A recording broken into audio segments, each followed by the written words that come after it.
Diyos mahal. Sa kadiha pa. Isa lang gibuhat. Nagkuan. Ibutan mo ito sa kilid. Pa, ilabay sa ni pa be.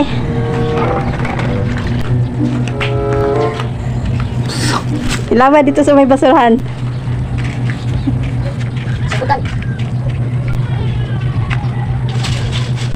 Dito sa lamisa kagipalit ni Sabina. Ibutan sa lamisa pa. Ibutan sa lamisa. Mong mata. Na po hiki, pwede na basa basa naman kay ka Alam mo, kung saan yung i-upload. Ansa? Asa akong i-upload?